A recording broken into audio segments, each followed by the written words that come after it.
Bonjour, bonsoir madame, monsieur. Je suis très content d'être là avec vous aujourd'hui pour parler d'un sujet qui nous tient à cœur. Eh bien oui, il s'agit de la négociation. Je suis Martin Lavloyen Diarry. Merci d'être connecté avec nous. On va parler sur la négociation.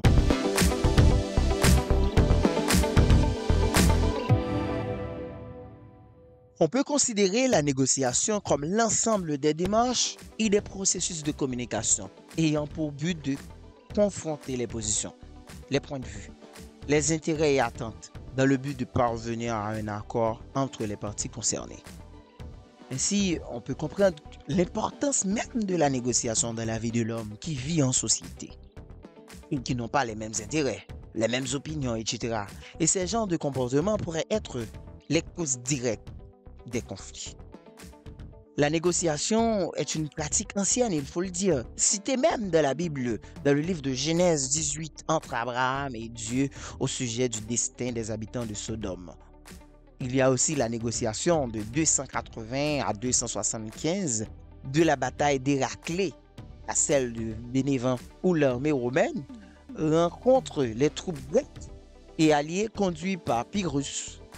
Il y a aussi des négociations entre les Grecs et les Troyens pour arriver au temps moderne avec des négociations pour mettre fin, par exemple, à la Première Guerre mondiale, la Deuxième Guerre mondiale, et pourquoi pas, pour combattre le phénomène du terrorisme sur la scène internationale. En ce sens, on est là aujourd'hui pour présenter sur la question de la négociation et un sujet qui nous permet de savoir l'importance même de la négociation et l'analyse des différentes approches de la négociation tout en distinguant les modèles stratégiques et les réponses tactiques dans une négociation et pratiquer les techniques même de préparation systématique nécessaires à une négociation pour appliquer les concepts de la négociation dans son champ d'activité où j'ai pu retenir 3 leçons. Tout d'abord, dans un premier temps, on a appris qu'une bonne négociation est une négociation juste, durable et qui répond aux intérêts de chaque partie par rapport à des expériences professionnelles et des recherches effectuées sur le sujet. Ensuite, qu'un individu peut être le produit de diverses cultures. En d'autres termes, l'importance des cultures même dans une négociation. Et enfin, les questions fondamentales d'une négociation. Donc, la réflexion personnelle, critique sera l'objet même de notre présentation et elle vise également à synthétiser des leçons apprises à la lumière de mes expériences personnelles et des objectifs établis dans le cadre de cette présentation et faire également la comparaison des leçons apprises dans le cadre de nos recherches pour cette présentation et lier chaque leçon apprise dans le cadre de nos perspectives personnelles.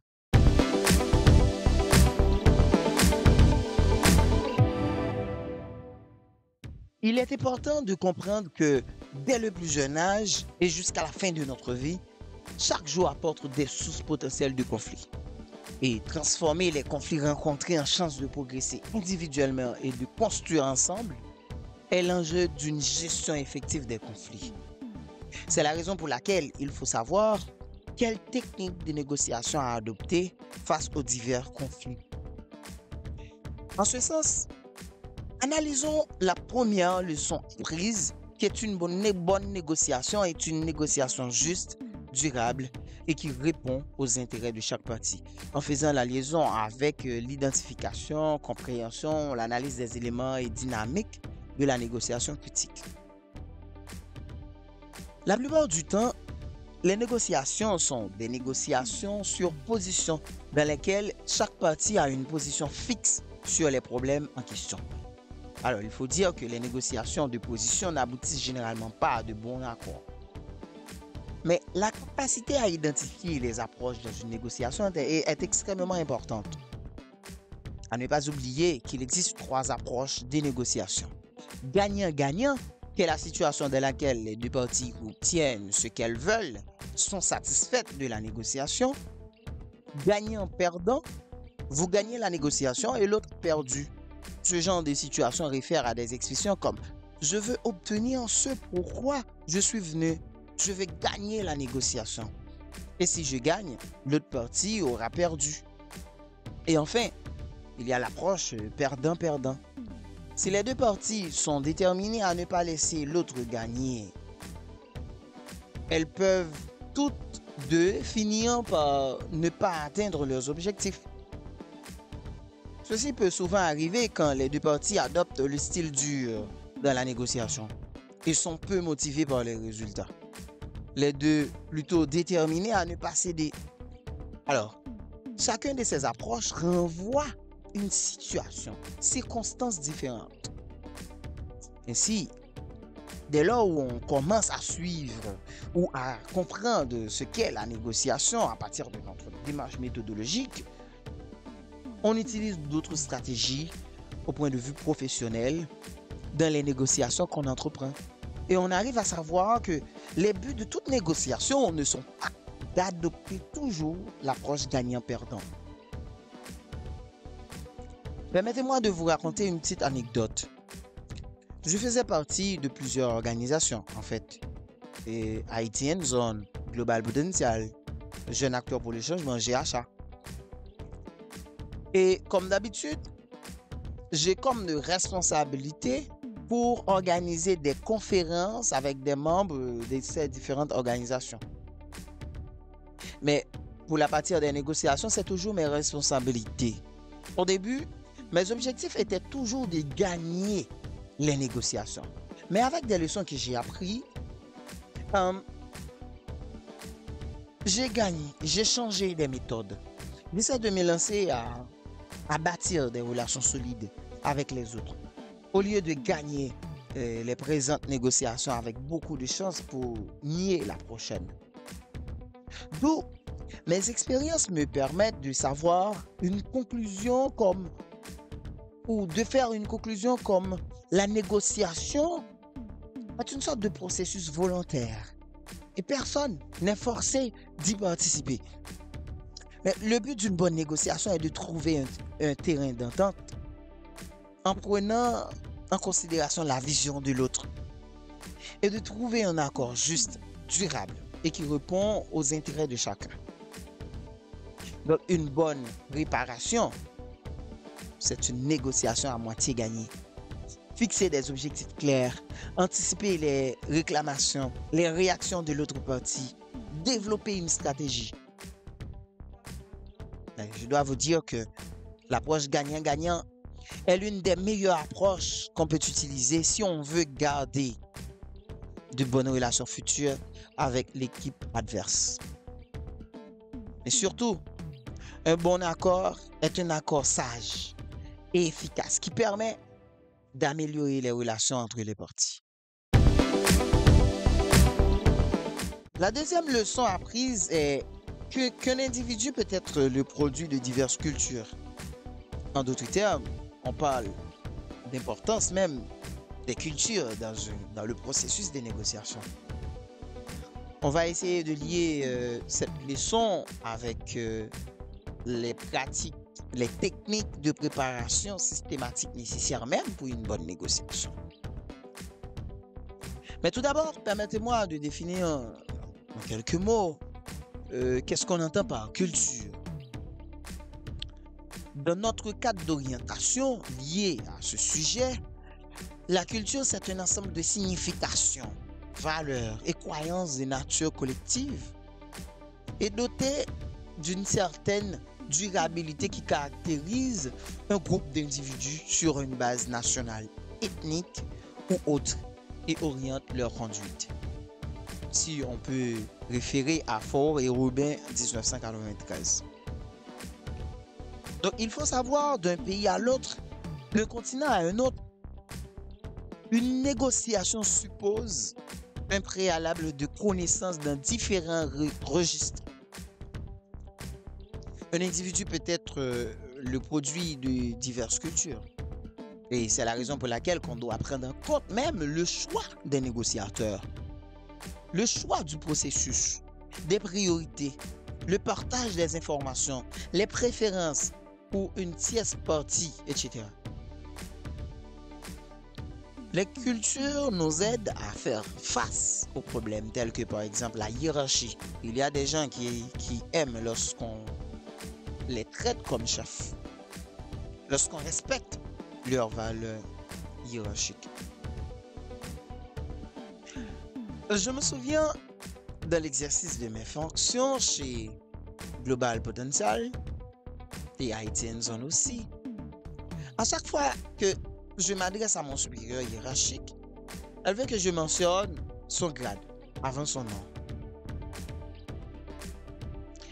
Ce qui veut dire le respect des valeurs hiérarchiques peut représenter un véritable obstacle dans une négociation. Il y a aussi le franc-parler. Dans certaines cultures, le franc-parler joue un rôle très important. Les négociateurs peuvent s'attaquer à une vaste gamme de questions complexes et la conclusion d'entente peut prendre peut-être des années. Par contre, si on arrive à faire une bonne préparation, connaître la culture de l'autre, on pourrait mieux s'adapter dans la négociation et pourrait tirer profit. Il y a aussi le rapport à l'heure. L'heure, pour certains, représente un facteur primordial. Pour cette raison, ils ne tolèrent pas aucun retard. Cet élément pourrait gâcher une négociation. Il y a d'autres éléments intégrants de la culture comme les besoins individuels ou collectifs, la gestion de l'incertitude et l'abondance verbale. En effet, il est important que vous compreniez les problèmes et les objectifs de l'autre partie. Sans cette compréhension, vous ne pourrez pas proposer des solutions. Donc, un autre aspect de la question est un élément clé de toute négociation, c'est la compréhension.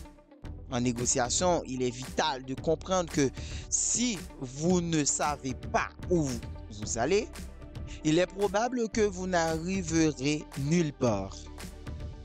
Ainsi, les méthodes qu'on utilise chez Haïtien Zone, Global Potential, GHA, sont très efficaces aujourd'hui grâce à l'adaptation des techniques de négociation ciblées.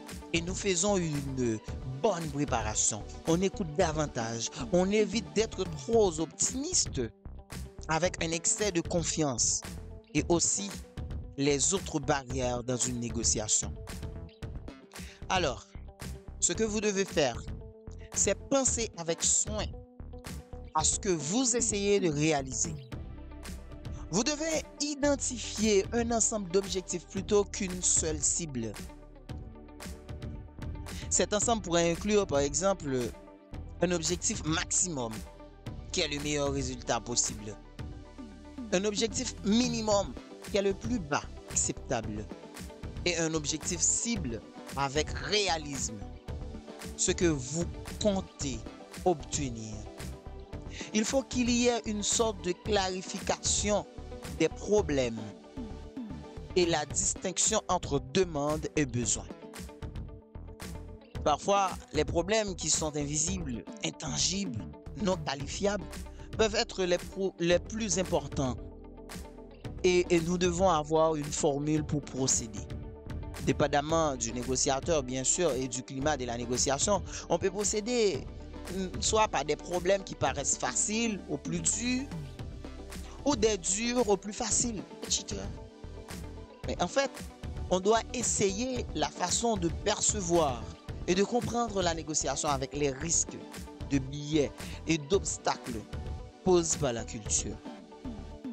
Mais l'orientation des conduites, des comportements qui sont par ailleurs affectés par la profession, des valeurs de l'organisation, la religion, etc.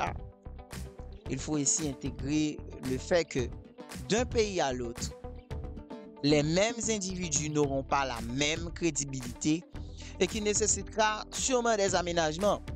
Et que d'un pays à l'autre, les négociations seront plus ou moins directes.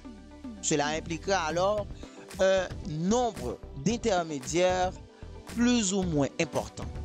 Alors, des phases préalables et intermédiaires plus ou moins en rapport avec, bien sûr, l'objet de la négociation, aux durées avant de rentrer même dans le cœur de la négociation. Enfin, les questions fondamentales d'une négociation. On va lier cette leçon avec la question des concepts de négociation dans son champ d'activité. Dans une négociation, les questions fondamentales nous aident à bien planifier et à savoir avec qui on va négocier, quand on va négocier, mais surtout, qu'est-ce qu'on va négocier et comment on va négocier. Premièrement, on doit connaître les acteurs en présence. Cette phase d'identification nécessite une investigation préalable pour recueillir des informations sur les différentes parties prenantes. Celles et ceux qui auront une influence sur les débats. Il faut savoir quels sont les atouts et leurs faiblesses. Ces informations sont importantes car vous devez entrer dans leur peau pour anticiper leurs réactions. Les faiblesses sont à garder de côté pour les actionner selon votre stratégie, bien sûr. Ensuite, quoi négocier? On doit savoir sur quoi la négociation va baser et identifier ce qu'on est prêt à donner et ce qu'on veut comme échange. Une décision concertée entre les parties indépendantes avec les perceptions du conflit entravées par des incertitudes mutuelles sur les intentions et les capacités de l'un à l'autre. Chacun peut bloquer le résultat de la négociation. Puis, il faut connaître bien quand est-ce qu'on va négocier. Vous n'êtes pas sans savoir qu'on négocie quand on ne veut pas ou on ne souhaite dicter le résultat ou désire mettre un terme final à un conflit réel ou perçu. Alors, c'est le bon moment pour négocier. Enfin, on doit savoir comment négocier, puisque la négociation est un art subtil directement issu des relations humaines. Force est de constater que dans la vie, on obtient plus facilement ce que l'on demande et ce que l'on mérite. Et lorsqu'on sait qu'il existe des différentes formes de barrières à la négociation, il y a une barrière structurelle, par exemple, pas de canaux de communication, limiter le pouvoir des négociateurs et centraliser ou centralisation exagérée des prises de décision. Il y a des barrières culturelles, par exemple, le choix du négociateur, du respect, échange d'informations, confiance, les relations humaines, etc. Il y a des barrières psychologiques avec la question de les déconnexions culturelles ou mauvaise appréciation des perspectives, ne pas tenir compte des risques quand on fait beaucoup de gains, etc. Donc, il faut apprendre à demander et vous obtiendrez plus de choses possibles. Tout d'abord, on doit écouter davantage. Avoir une bonne maîtrise de la communication. Il faut être patient et persistant, être ferme et déterminé, être plein de ressources, avoir du bon esprit de synthèse, avoir une bonne communication, une bonne capacité de concentration, être diplomate, savoir gérer son stress et avoir une parfaite culture.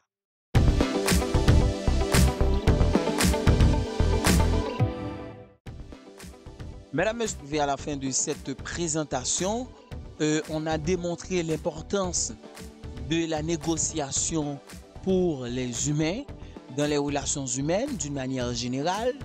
Et aussi, on présente 3 leçons apprises qui sont liées avec quelques objectifs de notre présentation. La première leçon a mis l'accent sur une bonne négociation qui est une négociation juste, durable et qui répond aux intérêts de chaque partie en faisant la liaison avec l'objectif lié à analyser les éléments dynamiques de la négociation critique. Et ensuite, la deuxième leçon apprise est qu'un individu peut être le produit des diverses cultures, où on passe l'importance des cultures dans le processus de la négociation, en lien avec l'objectif des pratiques, les techniques liées à la préparation systématique nécessaire pour une bonne négociation, et enfin les questions fondamentales d'une négociation avec la question des concepts même dans le champ de la négociation. La présentation a été soutenue par des arguments tirés dans des documents effectués non seulement dans le cadre de notre travail de recherche lié à l'Académie nationale diplomatique et consulaire ANDC au niveau de la licence, mais aussi on a utilisé la négociation série sur le règlement des conflits guide pratique préparé par les services de prévention et de règlement des différents ministères de la Justice Canada. Puis l'article rédigé par Mireille Jacquet, publié en 2001 dans le trimestriel numéro 74. Et il y a aussi le résumé du livre Consortium sur la résolution de conflits, comment réussir une négociation, Roger Fischer et William Ury, édition du Seuil 2003. Et la négociation internationale, une question de culture, Faure et Rubin, 1993. Il y a les techniques de négociation écrites par les experts Oreca, techniques de négociation, les points forts de bons négociateurs. Et enfin, The 7 Habits of Highly Effective Teams, et Sean Covey, Habit for Think Win-Win, page 145.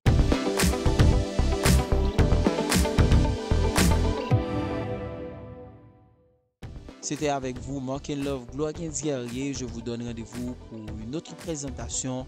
Bye bye, à la prochaine.